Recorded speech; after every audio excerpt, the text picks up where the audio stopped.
समुद्र हमेशा से रहस्यों का घर रहा है, लेकिन कुछ रहस्य इतने गहरे होते हैं कि समय भी उन्हें छू नहीं पाता। और आज की कहानी एक ऐसे जहाज की है जो मिला लेकिन उसमें कोई नहीं था, ना कोई चीख, ना कोई संघर्ष, सिर्फ खामोशी। वो साल था 1872, जब अटलांटिक महासागर के बीचों बीच एक जहाज तैरता हुआ पाया गया। उसका नाम था मैरी सेलेस्ट, एक व्यापारी जहाज जो न्यूयॉर्क से इटली के लिए रवाना हुआ था।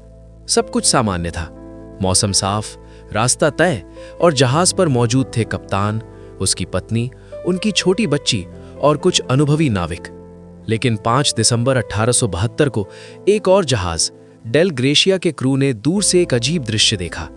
एक जहाज जो लहरों पर बह रहा था, लेकिन उसकी चाल में कोई दिशा नहीं थी, जैसे कोई उसे चला नहीं रहा हो। जब वे करीब पहुंचे तो सब कुछ सामान्य दिख रहा था। पाल खुले थे, जहाज सही हालत में था, लेकिन कुछ अजीब था। वे धीरे धीरे उस जहाज पर चढ़े और जो उन्होंने देखा उसने इतिहास के सबसे बड़े रहस्यों में से एक को जन्म दिया। जहाज पूरी तरह से खाली था, ना कोई इंसान, ना कोई शव, ना कोई संघर्ष के निशान। कप्तान का कैबिन खुला था, उसके निजी सामान वहीं थे, उसकी पत्नी के कपड़े, बच्चे के खिलौने, सब कुछ अपनी जगह पर। ऐसा लग रहा था जैसे कोई अचानक उठकर चला गया हो, बिना किसी वजह के। खाने का सामान अभी भी टेबल पर था, आधा खाया हुआ। पानी और शराब के बैरल सुरक्षित थे, यानी किसी तरह की भूख या प्यास का संकट नहीं था। सबसे चौंकाने वाली बात यह थी कि जहाज पर मौजूद लाइफ बोट गायब थी, जैसे सभी लोग एक साथ उस छोटी नाव में बैठकर कहीं चले गए हों। लेकिन क्यों? समुद्र शांत था, तूफान का कोई निशान नहीं, जहाज को कोई बड़ा नुकसान नहीं हुआ था। तो फिर क्या हुआ था उस दिन?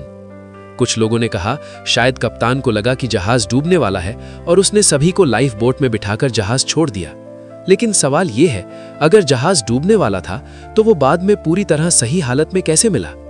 कुछ ने कहा शायद जहाज पर कोई विद्रोह हुआ, लेकिन फिर भी कोई संघर्ष के निशान नहीं मिले। एक और अजीब बात, जहाज का लॉग बुक जिसमें हर दिन की गतिविधियां दर्ज होती थीं, वो आखिरी बार 10 दिन पहले तक ही लिखा गया था। उसके बाद कुछ भी नहीं, जैसे उन 10 दिनों में कुछ ऐसा हुआ जिसे शब्दों में बयान नहीं किया जा सका।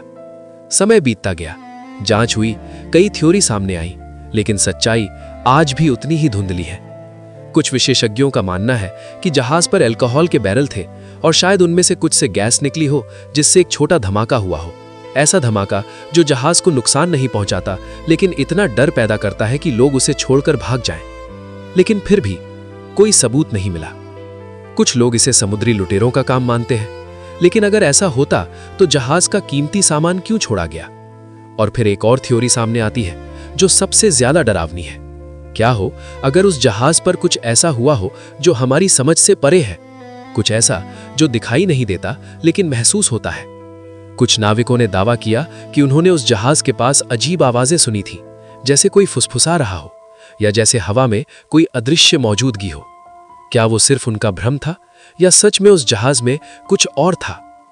समुद्र में कई बार वाटर स्पाउट्स यानी पानी के बवंडर बनते हैं, जो अचानक जहाज के आसपास आ सकते हैं और कुछ ही मिनटों में सब कुछ बदल सकते हैं।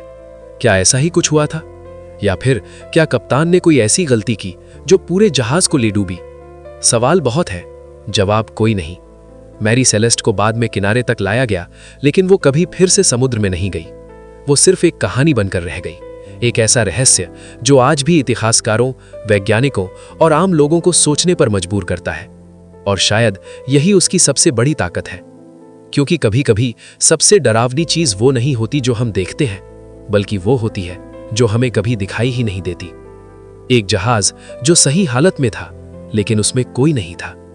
एक कहानी जिसमें कोई अंत नहीं है, और एक सवाल जो आज भी समुद्र की लहरों में गूंजता है।